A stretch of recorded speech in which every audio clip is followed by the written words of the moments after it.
अस्सलाम वालेकुम। लेक्चर 32 इस स्टार्ट हो गया जी।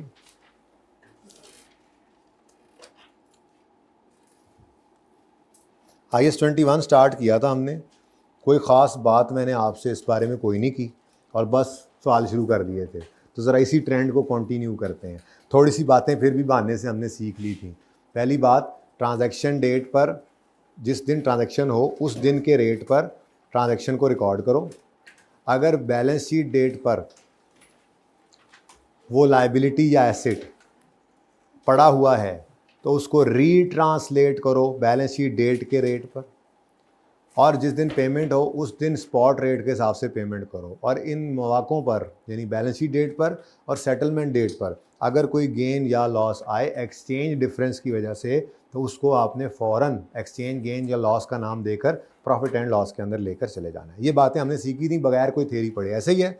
ऐसी कुछ बातें अभी मज़ीद सीखते हैं, ठीक है। बल्कि टाइप 2 वाला सवाल बाद में करते हैं, पहले ज़रा आएँ और क्वेश्चन नंबर 5 देखें। कल हमने गुड्स खरीदी थी, इन्वेंट्री, और गुड्स ही बेची थी, ठीक है ना। नॉन करंट एसेट पीपीई नहीं था, इन्वेंट्री था, ठीक है ना। आज पीपीई आ रहा है, इसमें कुछ चेंज आना है, बड़े ध्यान से देखना है आपने, ठीक है। शुरू करें काम। इसमें कोई मसला तो नहीं है ना। ये सेकंड और फोर्थ क्वेश्चन करवाया था, मैंने आपको कहा था ये 3 डेट्स होती हैं।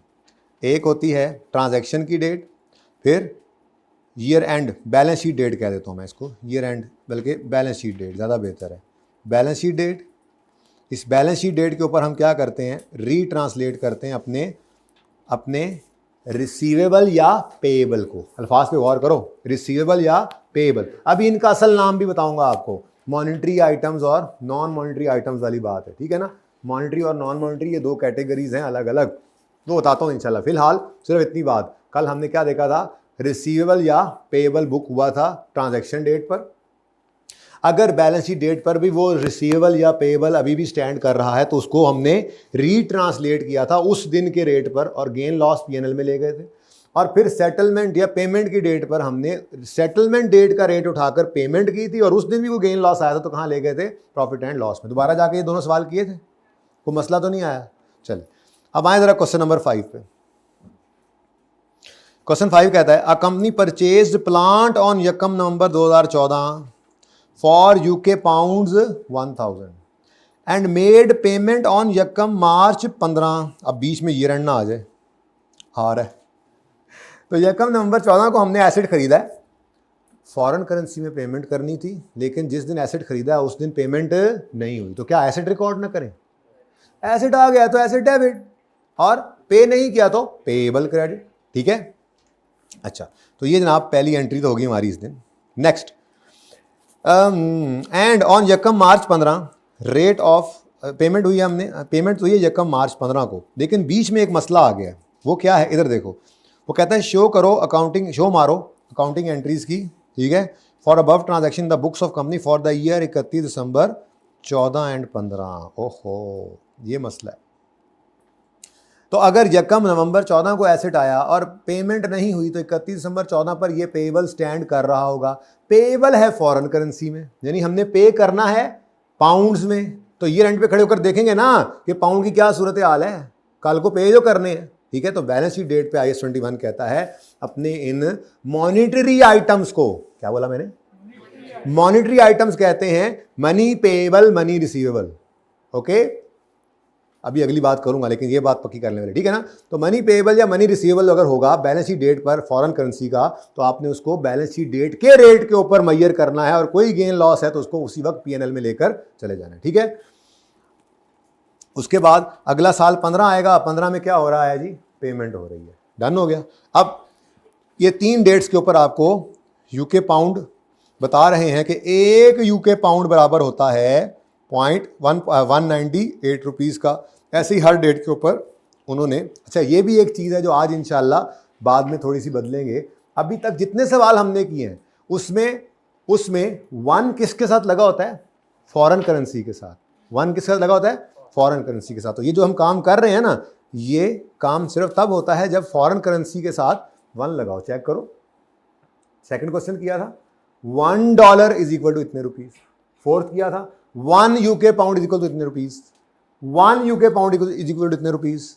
ठीक है, चले खैर छोड़ें, ये बातें तो ऐसे ही चल रही हैं। और आगे कहता है एक्सट्रैक्ट्स भी बना दो, पीएनएल का भी और बैलेंस शीट का भी, 14 और 15 दोनों साल का। शुरू करें काम। चलो जी, सबसे पहले तो आपने घबराना नहीं है, रूटीन वाला काम है। तो यकम नवंबर 14 को प्लांट खरीदने की एंट्री करेंगे, लेकिन पेएबल है। ईयर एंड के ऊपर रीट्रांसलेशन करनी पड़ेगी, और फिर ईयर एंड आएगा तो चूंकि ये प्लांट है इसने डेप्रिशिएट होना है। ठीक है,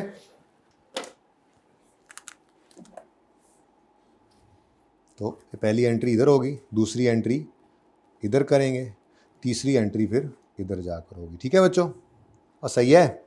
चलो, फॉर द ईयर एंडेड, ये पार्ट हम कर रहे हैं जनरल एंट्रीज, और जनरल एंट्रीज हम करेंगे for the year ended 31 December, sir खुद ही देख लें, 14, हम क्यों बताएं, खुद ही देखें। अच्छा जी, किस दिन प्लांट खरीदा है? यकम नवंबर 2014 पर। तो प्लांट खरीदने की एंट्री क्या होती है? प्लांट डेबिट, प्लांट ही लिख लेते हैं, प्लांट डेबिट, कैश नहीं पे किया, पेएबल क्रेडिट। ठीक है, तो प्लांट डेबिट, पीपीई ही लिख लेते हैं, प्रॉपर्टी प्लांट इक्विपमेंट डेबिट, और पेएबल क्रेडिट। अब कितने पाउंड्स का है ये? 1000 पाउंड्स का। और यकम नवंबर 14 पर क्या स्पॉट रेट है? इस दिन का रेट क्या है? 198। तो 1000 पाउंड्स को मल्टीप्लाई कर देंगे 198 से, आंसर इज 198,000। ठीक है जी,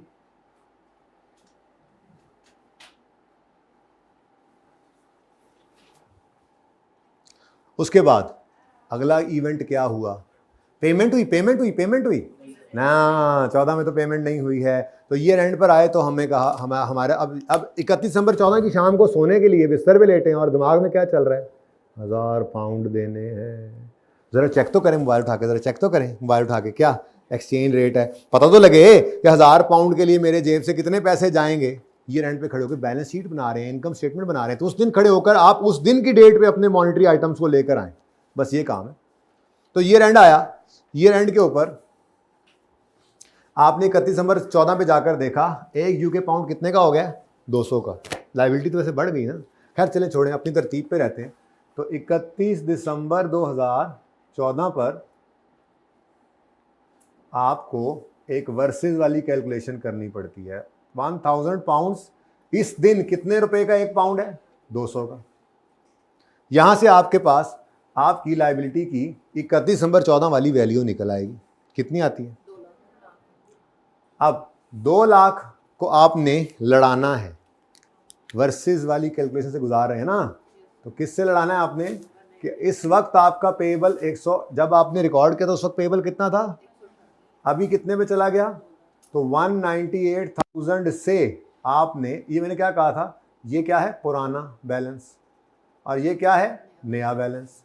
आपने पुराने से नए पर अपनी लायबिलिटी को उठाकर लाना है। लायबिलिटी बढ़ी है, कम हुई है? लायबिलिटी बढ़े तो क्रेडिट, अच्छा लायबिलिटी बढ़े तो दुख की बात है या खुशी की बात? गम है, दुख है। तो लायबिलिटी बढ़ने पर लायबिलिटी क्रेडिट, और ये जो गम आया है इसका नाम है, ये गम क्यों आया? ना तो कोई पाउंड्स बदले के उन्होंने कहा ये 1000 नहीं 1100 लेंगे, ना कोई और गड़बड़ हुई है, सिर्फ क्या हुआ है? एक्सचेंज डिफरेंस आ गया, एक्सचेंज रेट की फ्लक्चुएशन की वजह से हमें ये गम आया। तो इस गम का नाम क्या रखा था कल हमने? Exchange loss. जैसे ही आए फौरन ले जाओ प्रॉफिट एंड लॉस में। ठीक है, तो यहाँ पे हमने पेएबल को बढ़ाना है, तो पेएबल क्रेडिट, ठीक है, कितने से? 2000 से, और एक्सचेंज लॉस, नुकसान हो गया, पीएनएल में ले जाओ इसको, ये कितने से? बल्कि चलो ठीक है, ऐसे ठीक है, मैं लिखने लगा था P&L पहले लिख लें और ब्रैकेट में लिख दें एक्सचेंज लॉस, लेकिन सही है, सही है कोई मसला? भाई आपको समझ आ रहा है ये टॉपिक? पिछले कदों कवर करोगे? कर रहा हूँ। मुझे रोज़ रिपोर्ट देनी है क्लास के बाद आपने, और रजिस्टर भी दिखाना है, क्योंकि यही थोड़ा सा मौका है ये 3-4-5 दिन का। उसके बाद IAS 12 में जब हमने जाना है ना, तो IAS 12 में शायद पहले 1-2 दिन तो बचत हो जाए, तीसरे दिन से लीज उसमें भी घुस आएगा, फिर चौथे दिन कहीं जाकर IAS 38 उसमें घुस आएगा, फिर 5वें दिन जाके IAS 41 तो नहीं घुसेगा, वो भी तक नहीं घुसेगा, ठीक है? तो खैर हम खुद घुसा लेंगे किसी टेस्ट के अंदर उसको भी। तो मकसद कहने का ये है कि IAS 12 भी सारे टॉपिक्स को ले लेगा अपने अंदर, और जो चीज़ें उसमें नहीं साथ आ सकेंगी वो पेंडिंग हो जाती हैं एडजस्टमेंट, अगली चीज़ें पढ़ के वो भी आएंगी फिर।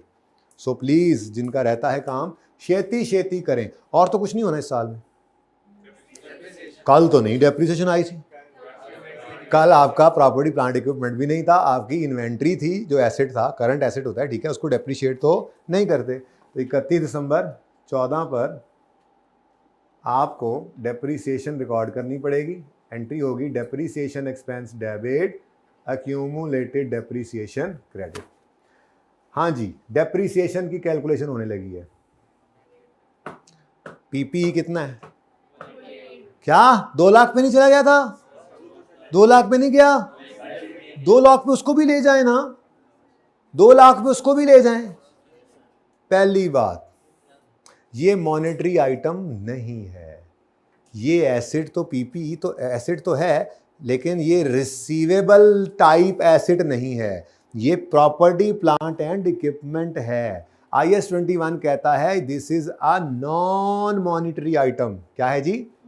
अच्छा, आप कहोगे एसेट है सर, भाई बिल्कुल है, लेकिन ये अभी मॉनिटरी आइटम नहीं। हाँ, अगर आप इस प्लांट को बेच दो, बेचकर कैश आ गया, कैश तो खुद मनी है तो जान छूट गई, ठीक है। और अगर कैश नहीं आया, रिसीवेबल है, तो वो रिसीवेबल फॉर प्लांट आपका मॉनिटरी आइटम है। अगर वो पड़ा होता तो ये एंड पे उसको हम रीट्रांसलेट करते।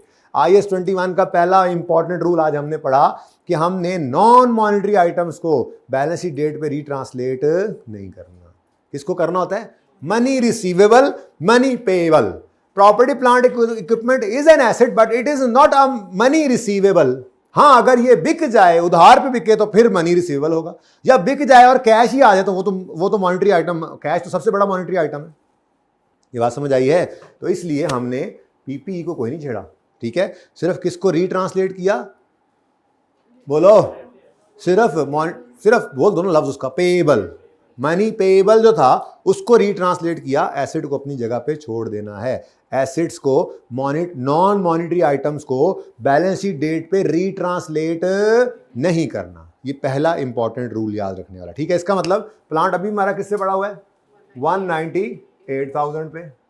और कोई रेजल वैल्यू है सवाल में? नहीं। लाइफ गिवन है, रेट गिवन है, किथे वे? हाँ ये okay, I have loved it. यहीं पे ना कर, चले यार यहाँ पे कर जी। 198,000 इंटू 10%, लेकिन ये तो पूरे साल की डेप्रिसिएशन है। कब आए हैं मोहतरम? या कम नवंबर को। तो ध्यान से पढ़ो, 4 पेपर पहली बार पास हो गए तो उनकी अगली बार नहीं हो जाने होंगे, पढ़ना पड़ेगा और मेहनत करनी पड़ेगी। और फिर जो तुम छुट्टियां करके आए हो, फिर आज लेट हो गया हूँ मैं, बच्चों ने बाहर रोक लिया था, कल इंशाल्लाह बात करेंगे इस पर। इंटू 2/12 जी 33। तो बहुत ही इंपॉर्टेंट पॉइंट आज हमारी नज़र से गुजरा, ठीक है, कि हमने मॉनेटरी आइटम्स को सिर्फ रीट्रांसलेट करना होता है, नॉन मॉनेटरी आइटम्स को नहीं, ठीक है जी।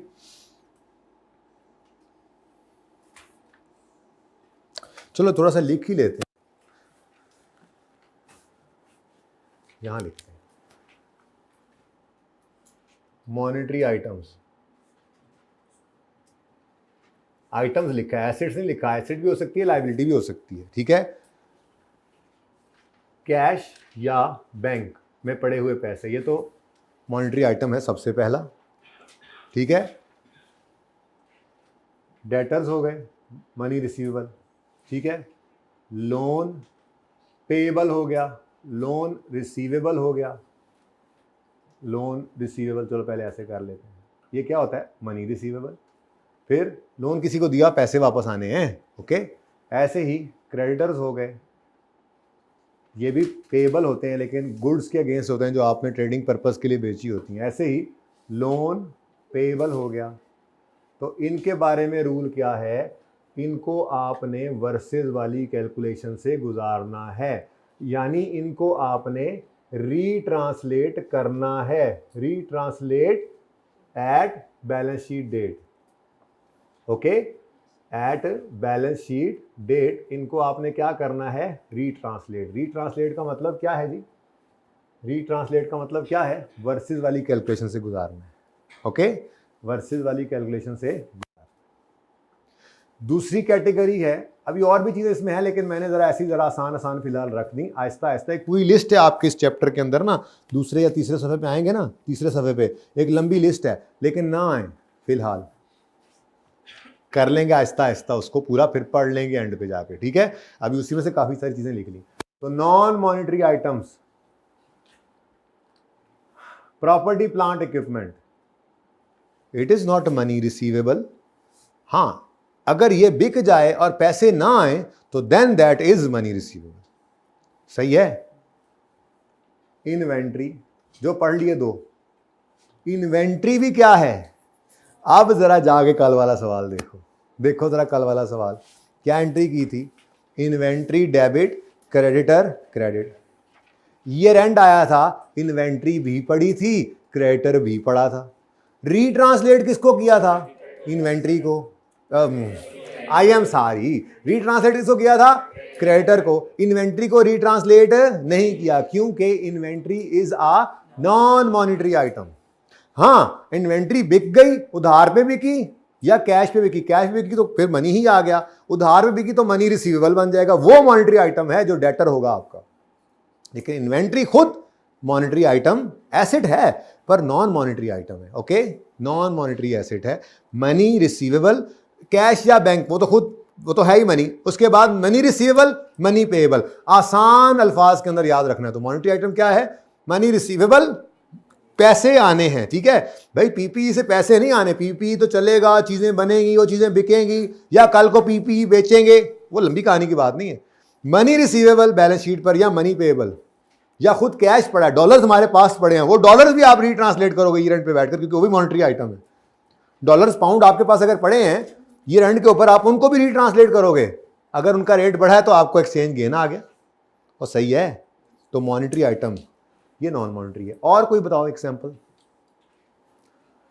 इन्वेस्टमेंट प्रॉपर्टी पास करके आए हो FAR 1, इन्वेस्टमेंट प्रॉपर्टी क्या है, ये नॉन मॉनिटरी आइटम, बिके रिसीवेबल बन सकता है लेकिन ये खुद नहीं है। और कोई और, बायोलॉजिकल एसेट भाई कह रहे हैं, बायोलॉजिकल एसेट, इनटेंजिबल एसेट, अब तो सारे ही याद आने लग गए हैं ना, इनटेंजिबल एसेट, बस काफी है, अब इन्हें ही पड़े हुए हैं, है ना, इनटेंजिबल्स। तो ये सब के सब क्या हैं, नॉन मॉनिटरी आइटम्स हैं। इनको वर्सेस वाली कैलकुलेशन से पीरियड एंड पर, ईयर एंड पर नहीं गुजारना, ठीक है। इनको वर्सेस कैलकुलेशन से नहीं गुजारना, इनको do not retranslate, do not retranslate at balance sheet date, okay done. ये रूल था। अब इसके अंदर हम लिस्ट के अंदर चीजें बढ़ाते जाएंगे, ठीक है, चीजें बढ़ाते जाएंगे। मॉनिटरी आइटम है, ये नॉन मॉनिटरी है, ये मॉनिटरी है, और ट्रीटमेंट यही रहेगा, ठीक है। मॉनिटरी आइटम्स को ईयर एंड के ऊपर रीट्रांसलेट करना है, नॉन मॉनिटरी को रीट्रांसलेट नहीं करना। डन जी। तो भाई इसलिए 14 खत्म हो गया, हमने पेएबल को रीट्रांसलेट कर लिया लेकिन एसेट को अपनी जगह पे छोड़ दिया है, क्योंकि ये क्या है, नॉन मॉनिटरी आइटम है, ओके। चलिए अगला साल शुरू होता है जी।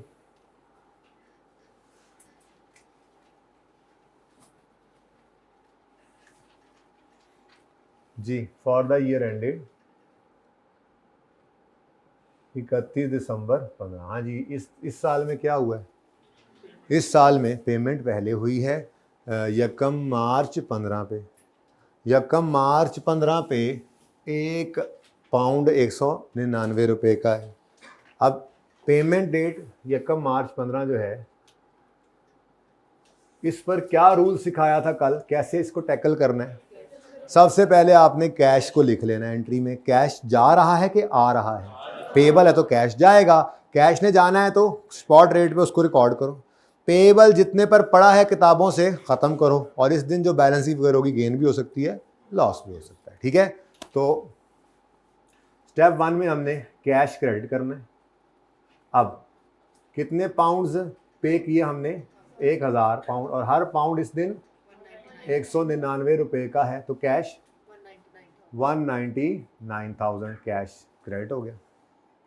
पेएबल किताबों में कितने पे खड़ा है, 198 था, 2000 से बढ़ गया 2 लाख पे आ गया। यहां से देख लिया करो मुश्किल तरीके से, या ये आसान तरीके से देख लिया करो। इसी वर्सेस वाली कैलकुलेशन में ईयर एंड पर आपने निकाला था 2 लाख, तो इस वक्त पेएबल कितने पे स्टैंड कर रहा है, 2 लाख, तो उसको खत्म करो। पेएबल फॉर पीपी या पेएबल डेबिट कितने से, 2 लाख से। ठीक है जी, और बैलेंसिंग फिगर 1000 रुपये। खुशी की बात है ना, देखो आपने जो 200 पे करना था 199 पे करके आपकी जान छूट गई, तो 1000 रुपये का आपको क्या आ गया, फायदा आ गया, खुशी आ गई। ठीक है, इस खुशी का नाम क्या है जी, एक्सचेंज गेन। पीएनएल में ले जाओ। ठीक है, ये बैलेंसिंग निकालते हैं हम इस एंट्री में नॉर्मली। और कुछ ऐसे कैसे, डेप्रिसिएशन किसने करनी है, हाँ डेप्रिसिएशन चार्ज करेंगे 31 दिसंबर 15 पे, क्योंकि उसने 14 और 15 दोनों साल की एंट्रीज मांगी है ना। ठीक है, तो 15 के साल की एंट्रीज पूरी करें ना, तो ईयर एंड पे आके इसको डेप्रिसिएशन करनी पड़ेगी इसकी 31 दिसंबर 2015 पे। डेप्रिसिएशन एक्सपेंस डेबिट और एक्यूमुलेटेड डेप्रिसिएशन क्रेडिट। अब बताओ जी, 198,000 अभी भी वही है, इनटू 10%, लेकिन अब कोई फ्रैक्शन नहीं लगना, पूरा साल इस्तेमाल हुआ, 19,800। ठीक हो गया जी।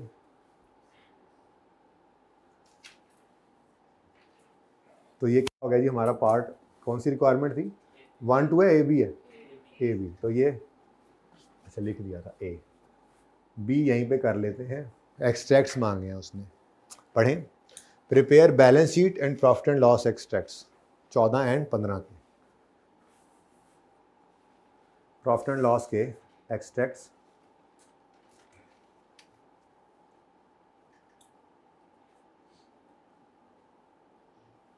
ठीक है जी, अब मत देखें एंट्रीज की तरफ, दिमाग में पहले एक्सट्रैक्ट्स को दोहराया करें जी। इस सिचुएशन में जो हमने एक पीपीई ख़रीदा था, तो और ख़रीदा हमने फॉरेन करेंसी में था और पैसे भी नहीं दिए थे, तो हम कौन कौन सी चीज़ों को पीएनएल में लेकर जा सकते हैं। एक तो एक्सचेंज गेन लॉस आएगा, और दूसरा पीपीई है तो डेप्रिसिएशन भी आएगी। तो डेप्रिसिएशन एक्सपेंस 3,300 है,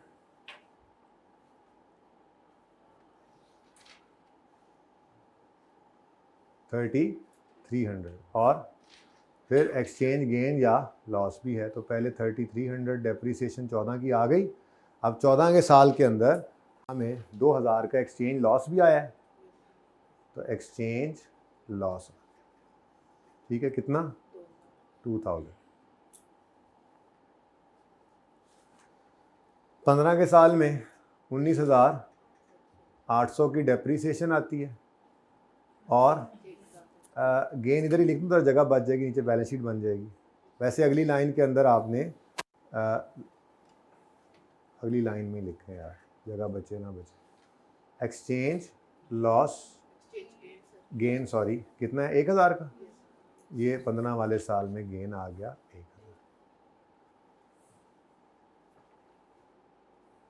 ठीक है जी, मसला बैलेंस शीट। बैलेंस शीट के अंदर आपका एक तो नॉन करंट एसेट्स में पीपीई ने नज़र आना है, और प्रॉपर्टी प्लांट इक्विपमेंट जो है वो उन 198,000 से थोड़ा सा कम हुआ, 3,300 रुपये कम हुआ, और आ गया 194700 पे। ठीक है, और अगले साल के अंदर मज़ीद माइनस 19,800 माइनस किया तो ये आ गया 174,900। ये कितना था? 194। ठीक है जी, 2015 और 2014। ठीक है, कुछ रहता तो नहीं जी। करंट लायबिलिटीज़ के अंदर आपका पेएबल होगा, बैलेंस शीट डेट पर कहाँ उठा कर ले गए थे उसको? 2 लाख पर, तो ये 2 लाख पे नज़र आएगा। ये गेन लॉस बुक करके इसको 2 लाख पे ले गए थे, और 31 दिसंबर 15 पर कोई पेएबल बचा ही नहीं, हो तो पे हो गया। ये आपके एक्सपेक्ट। ठीक है, तो नई बात क्या पता लगी जी? नई बात क्या पता लगी? मॉनेटरी आइटम्स को बैलेंस शीट डेट पर रीस्टेट करना है, गेन लॉस को पीएनएल में ले जाना है, नॉन मॉनेटरी आइटम को नहीं छेड़ना। ये मलंग है, इनको नहीं छेड़ना। Okay, do not retranslate, do not छेड़ एट ईयर एंड। ओके, सही है।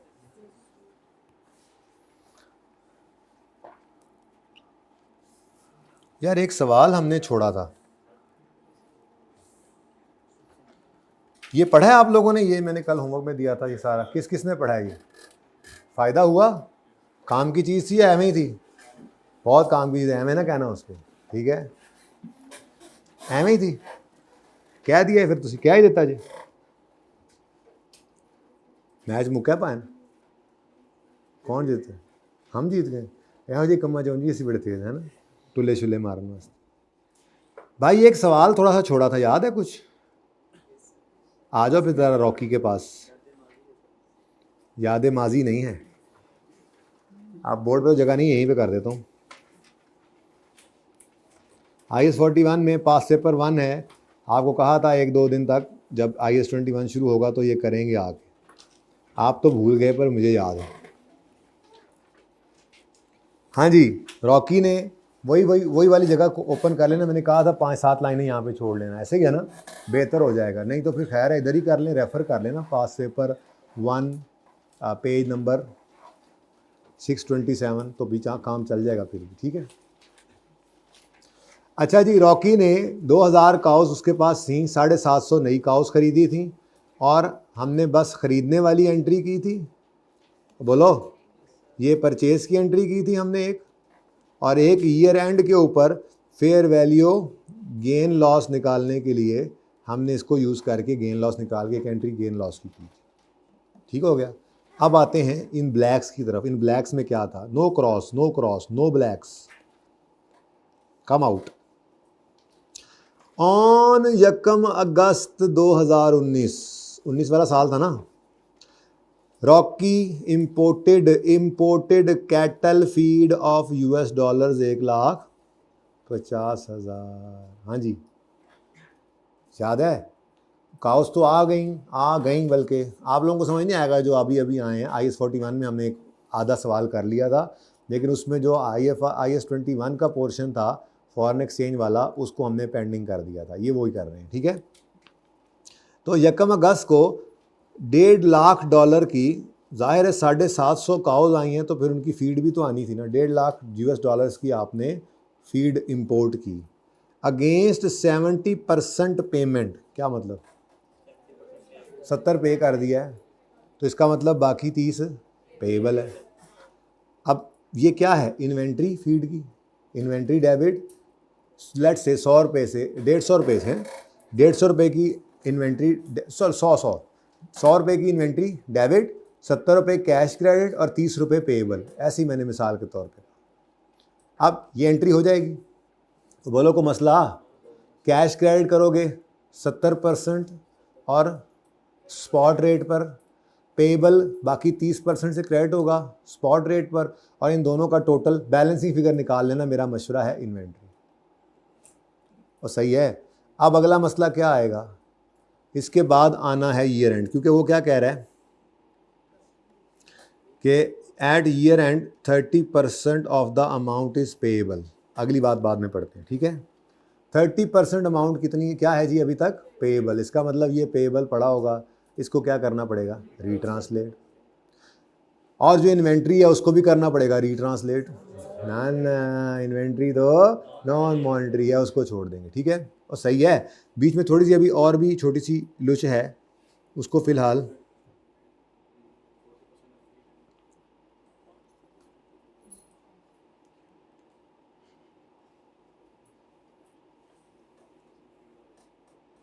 अच्छा, अब काम शुरू करें जी।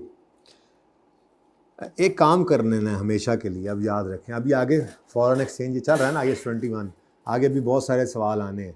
जब भी कभी आपका ये इस तरह से पेमेंट टूट जाए ना, तो आप एक पेमेंट स्केड्यूल छोटा सा अपने पास सवाल में ना वर्किंग छोटी सी करके साइड पे, वर्किंग का नंबर भी चाहे ना दे लेकिन वर्किंग कर लिया करें। ऐसे छोटी सी वर्किंग साइड पे अपने पे सोल्यूशन के साथ ही, उसमें आपने क्या लिखना है? यकम अगस्त, इधर देखो, यकम अगस्त 19 पर 70% कितना बनता है जी? 10, किसका 70%? $1.5 का। $1.5 का करो 70%, 105, 1000 में लिखने हैं, 1000 में, तो डॉलर इन 1000, ठीक है जी। चलो ये छोटा करके लिख देते हैं, बाकी वहाँ पे मुकम्मल लिख लेंगे, ओके। अच्छा जी, अब यार पहला सवाल है भाई, इसमें ही ना फंस जाएं, ये डॉलर ही लिखें। नहीं, क्या पता है आप लोगों का, मैं बहुत डरता हूँ आप लोगों से, बड़े ख़तरनाक लोग हैं आप जी, ठीक है। अच्छा, उसके बाद बाकी जो है वो 30% मैंने डेट नहीं डाल रहा, बल्कि मैं यूँ लिख देता हूँ पेएबल। ये रेंट पर क्या है? पेएबल। वो कितना है? 45,000। ये आपको ये 2 नहीं 3-3 4-4 टुकड़ों के अंदर भी सवालों में नज़र आया करेंगे, इसलिए मैंने तरतीब पे आपको डाल दिया कि आपने छोटी सी वर्किंग करके रख लेनी है ताकि बाद में आपको आसानी हो। बल्कि यूँ लिख देता हूँ, ये देखो 31 दिसंबर 19 पर ये अभी भी क्या है? Payable, okay. तो ये आपको आसानी हो गई, डेट के साथ अमाउंट भी गिवन है, बस अब सिंपल हो गया सवाल आपके लिए, ठीक है। शुरू करें जी काम। इधर देखें, ये दूसरी चीज़ हमें चाहिए, दूसरा लाल डिब्बा। Following exchange rates are available. Again 1 किसके साथ लगा हुआ है? फॉरेन करेंसी के साथ। तो एक ही टाइप के सवाल करी जा रहे हैं। अभी इसके बाद अगला टाइप लेके आता हूँ मैं, ठीक है। अच्छा, यकम अगस्त को आपकी क्या, ये क्यों एक्सचेंज रेट दिया हुआ है? यकम अगस्त को ये जो है वो इन्वेंट्री खरीदी थी, ठीक है, तो ये ट्रांजैक्शन डेट की रेट आ गया। फिर 31 दिसंबर ट्रांसलेशन के लिए चाहिए होगा। ये तो कभी भी नहीं, वैसे चाहिए होता है, आगे जाके देखेंगे जब फॉरेन लोन होगा ना, फॉरेन करेंसी लोन, और उसका इंटरेस्ट भी होगा, फिर एवरेज एक्सचेंज रेट को यूज़ करेंगे। फ़िलहाल आपके सवाल के लिए अभी तक जितना आपके पास का नॉलेज है, इस एवरेज रेट को तो अभी तक मैंने कहीं यूज़ नहीं किया। हम तो सिर्फ स्पॉट रेट लेकर चल रहे हैं, स्पॉट का रेट, ओके। एवरेज रेट इस टॉपिक में होगा कहीं यूज़, इंटरेस्ट इनकम एक्सपेंस में जाके वो देखेंगे जब आएगा, तो फिलहाल नहीं, फिलहाल तो सिर्फ स्पॉट रेट देखा है हमने। और एवरेज फॉर द ईयर, हमें सिर्फ यही 2 चाहिए थे, ओके, क्योंकि एंट्रीज भी सिर्फ इसी साल की है ना, और सही है। चलो अब अगला काम, एंट्रीज शुरू करते हैं, इधर ही करते हैं। वो कौन मिटाया अब जी? तो क्या हुआ हैं? वो कहता है, पढ़ लेते हैं, RRL also paid 5% custom duty on import. तो जो भी आपका आंसर निकलेगा आप उसी को बढ़ा लेना, ठीक है, कोई मसला तो नहीं है। The feed is specially RL imported cattle feed of $1,50,000 against 70% payment. RL also paid 5% custom duty on import. एक बात याद रखना, आपने कभी भी डॉलर्स में कस्टम ड्यूटी पे नहीं करनी थी, एज अ रूल बता रहा हूँ। जब ये फीड आ जाएगी तो उस फीड की अमाउंट वो असेस करेंगे अपने उस दिन के रेट के हिसाब से, और पाकिस्तानी रुपीज़ के अंदर जब वो कन्वर्ट कर लेंगे तो कहेंगे इतने % कस्टम ड्यूटी दो। जी जी, वो भी निकालते हैं। पहली एंट्री को ना छेड़ो, ठीक है, पहली एंट्री सुकून से अलग रखो। यूँ समझो कि कस्टम वालों ने आपकी ये जो कस्टम ड्यूटी लगानी है ये रुपीज़ के ऊपर लगानी है ना, तो पहले रुपीज़ में कन्वर्ट कर लें, ओके। चलो जी, यहीं पे कर रहा हूँ सवाल। तो आपका पास पेपर 1 है, पेज नंबर कौन सा है? 627, 7, ठीक है जी, RRL इसका नाम था। ये आपका बकाया जात है मेरी तरफ, ठीक है, ये आपका बकाया रहता था मेरी तरफ। तो ऐसे जो बकाए हैं बेटा इंशाल्लाह पूरे होंगे तो घर जाने देना, वरना कोई छुट्टी नहीं है एंड पे, ठीक है जी बच्चों। 1 अगस्त 2014 ही है ना, अच्छा चलो रलदा मिल रही से। 1 अगस्त 19 पर आपने इन्वेंट्री खरीदी, कुछ पेमेंट कर दी, कुछ पेएबल है, तो क्या एंट्री बनेगी? सिर्फ entry, inventory debit, cash credit, payable credit, ऐसा ही है। तो ये एंट्री मैं लिख लेता हूँ, इन्वेंट्री, ठीक है, इन्वेंट्री फीड की इन्वेंट्री है, ओके, इन्वेंट्री फीड डेबिट, ठीक है, और कुछ कैश क्रेडिट हुआ है, ठीक है, और कुछ अभी क्या है, पेएबल। अब मेरी राय सुन लें ज़रा, कैश आपने हमेशा ही स्पॉट रेट पे लेना होता है। अब देखो ये छोटी सी वर्किंग से फ़ायदा क्या हो रहा है, $105, $1,05,000 इस दिन जो पे किए हैं, तो कितने रुपए का $1 मिला हमें? 164, 164, तो 164 रुपीज़ से मल्टीप्लाई कर दें जी बेटा। अभी सब्र कर जाओ, पूरी बात मैंने कहा शायद कुछ गलती होगी। उसके बाद बकाया जो बचा, ओ भाई लिख ले यार, बकाया जो बचा वो कितने डॉलर्स हैं? $45,000। इस दिन ये स्पॉट रेट पे पेएबल रिकॉर्ड हो गया। कितना आता है जी आंसर, आप बताएं। अच्छा रुपीज़ इन थाउजेंड कर रहे थे सवाल, आपको कुछ याद है? अगर 1000 में कर रहे थे तो बस आंसर 1000 में लिख लेते हैं। फिर वो जो सवाल आगे कंटिन्यू हो रहा है ना, डेबिट क्रेडिट नीचे चल रहा होगा, ऊपर हेडिंग 1000 में दी हुई थी तो फिर बेहतरीन, मिलियन में तो नहीं है ना, तो 1000 में जवाब दो फिर। 17220 जी, पेएबल 7380। अब मेरा ये मशवरा है कि आप इन्वेंट्री को हमेशा बैलेंसिंग, इन्वेंट्री मतलब जो भी इस तरह की चीज़ है, ऐसे ही प्रॉपर्टी प्लांट इक्विपमेंट भी तो हो सकता था, खरीदा आज, कुछ उधार, कुछ पैसे दे दिए। इन्वेस्टमेंट प्रॉपर्टी भी हो सकती थी, कुछ आज दे दिए पैसे, कुछ। एक और सीन भी आएगा इंशाल्लाह आने वाले दिनों में कि पहले कोई एडवांस दिया हुआ था, एडवांस दे दिया, बाद में प्लांट आया तो फिर एडवांस एडजस्ट होता है और बाकी पेएबल या कैश भी होता है। ये सारी चीज़ें आएंगी वन बाय वन, लेकिन असूली मौक़िफ़ ये रखना है कि आपने हमेशा ये एसिड जो है, इन्वेंट्री हो गया, प्रॉपर्टी प्लांट इक्विपमेंट हो गया, इन्वेस्टमेंट प्रॉपर्टी हो गया, इनको क्या किया करना है, एंड पे बैलेंसिंग फिगर निकाल लेनी, ठीक है भाई, ठीक है। नींद अगर पूरी हो गई है तो ठीक है, ओके। तो बैलेंसिंग बताओ जी कितना है? 24600, ठीक है जी। तो ये रुपीज़ इन 1000 में हमने एंट्री पास कर ली, ओके डन। अच्छा अब साथ ही वो कस्टम वालों ने भी आके जो है वो हमला कर दिया। कस्टम वाले आगे कहते हैं हाँ भाई सुनाओ कितने की इन्वेंट्री खरीदी है? हमने कहा जी 24,600 की, रुपयों में बताएंगे। उन्होंने कहना है ठीक है, हुकूमत पाकिस्तान को इसकी वैल्यू के ऊपर 5% ड्यूटी भी पे कर दो। मैंने कहा अच्छा यार क्या कर सकते हैं, ये लो ये लो। तो अब मुझे बताओ ये इंपोर्ट ड्यूटी नॉन रिफंडेबल होती है ना? और बोलो, वैसे उसने लिखा हुआ है? नहीं लिखा हुआ, लेकिन इंपोर्ट ड्यूटी नॉन रिफंडेबल ही होती है, ये रिफंडेबल नहीं होती। तो अगर नॉन रिफंडेबल टैक्सेस या इंपोर्ट ड्यूटीज़ हों, बल्कि स्टैंडर्ड ने तो यूँ लिखा हुआ था IS2 जब आपने पढ़ा कि इन्वेंट्री को रिकॉर्ड करते हैं, बल्कि PPE में भी ऐसे ही था, purchase price plus import duties less discounts and non refundable taxes भी ऐड करवा। तो इंपोर्ट ड्यूटी का लफ्ज़ उन्हें अलग से ही दिया हुआ है कि उसको क्या करना होता है, ऐड, ठीक है। तो ये नॉन रिफंडेबल टैक्स है, तो इसकी एंट्री क्या होगी? इन्वेंट्री डेबिट कैश क्रेडिट, यानी इन्वेंट्री जो फीड की है वो अब 24,600 पे नहीं रहेगी। तो कुछ बच्चे फिट कर सकते हैं इसको पहली एंट्री में भी, लेकिन मैं ये चाह रहा था कि ज़रा पहली एंट्री पहली बार इस तरह से हो रहा है तो अलग आए और इसको अलग ही रखें, अलग ही रखिए तो बेहतर है, ठीक है। तो इन्वेंट्री फीड की डेबिट हो गई और कैश क्रेडिट हो गया। अब ये क्या किस अमाउंट से करना है जी? तो यहाँ पे हमने जनाब कहा जी 24600 जो है ना, इसका 5% जो है ये कस्टम वालों को हमें पे कर दिया। कितना? 1230। अब आपकी इन्वेंट्री कहाँ पे स्टैंड कर रही है? 24,600 जमा 1230। कितना मज़े का स्टैंडर्ड है ना।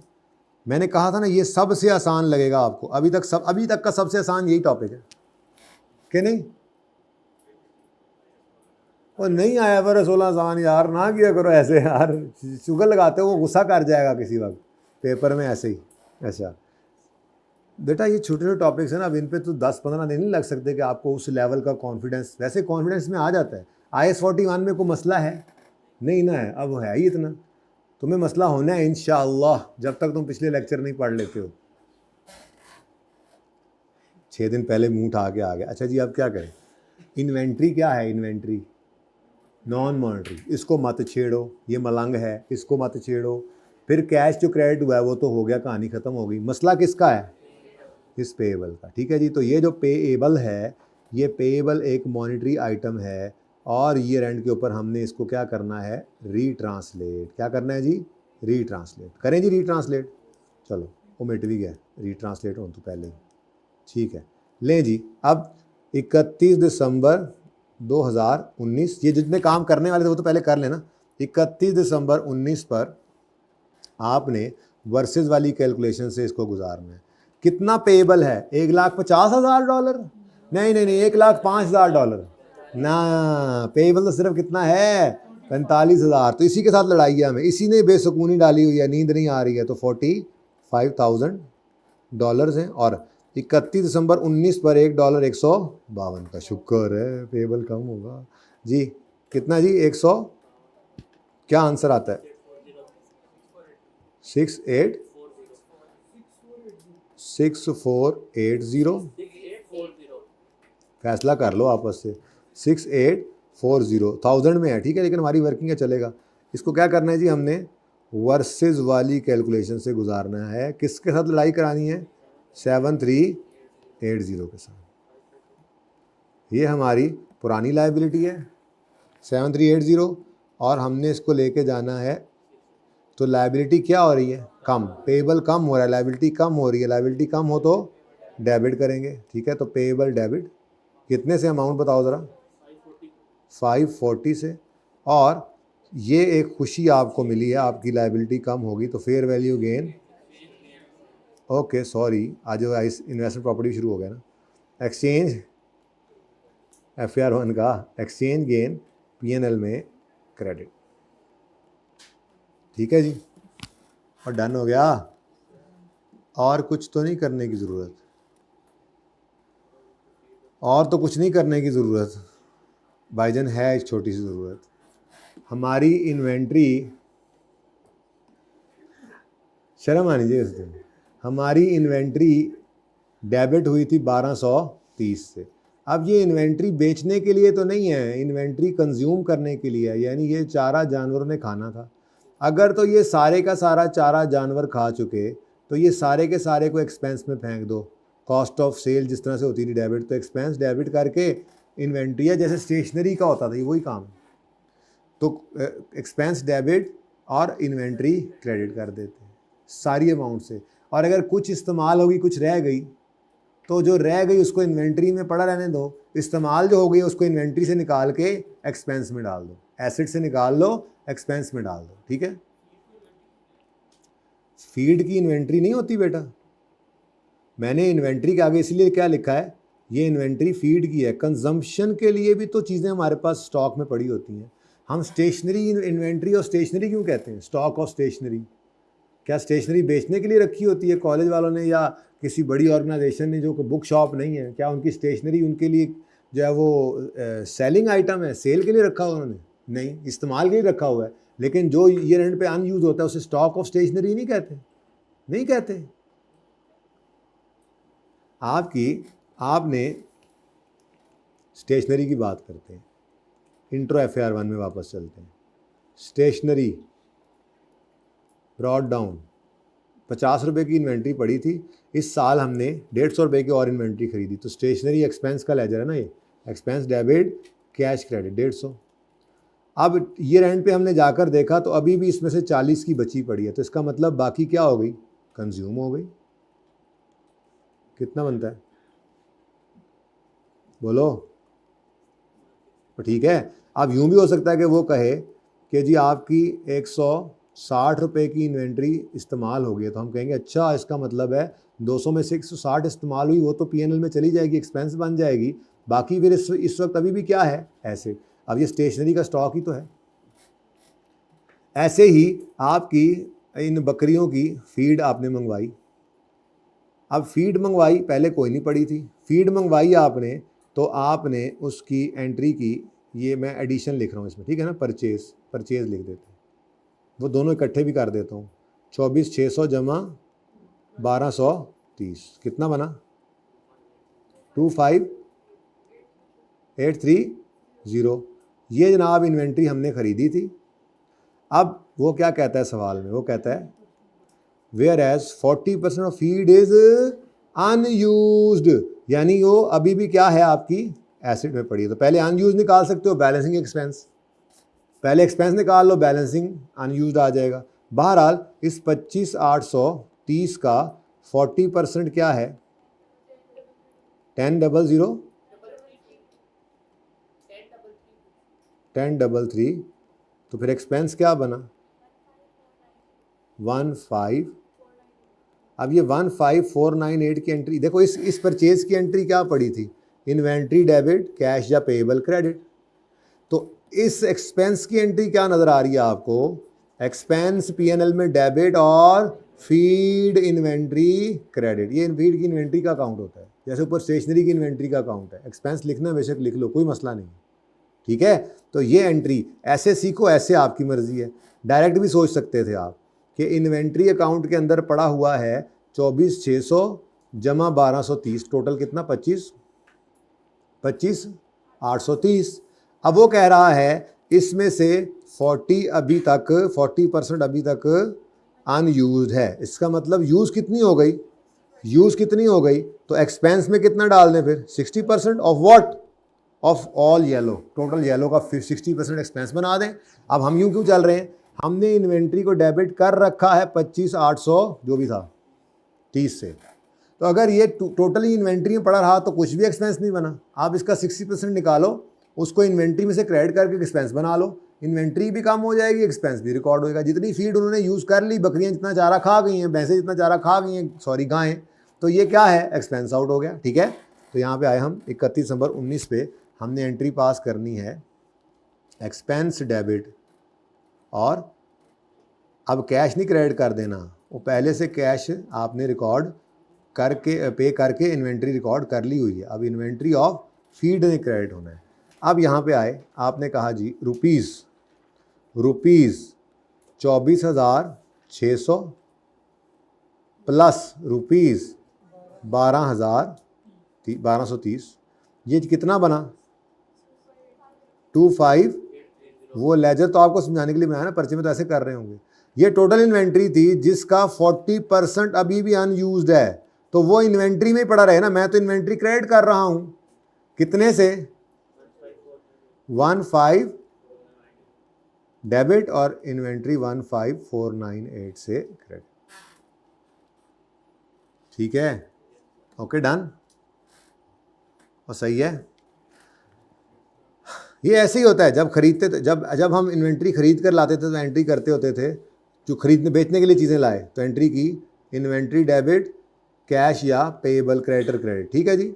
लेट से 100 रुपये की ये चीज़ें खरीदी, फिर जिस दिन बेची उस दिन एंट्री पास की डेटर डेबिट से, डेटर या कैश जो भी कर लें, कैश कह लें, डेटर कह लें, उधार पे भी बेच सकते हैं, यहाँ पे भी क्रेडिटर, यहाँ पे भी क्या कह सकते हैं, कैश या क्रेडिटर्स, ठीक है।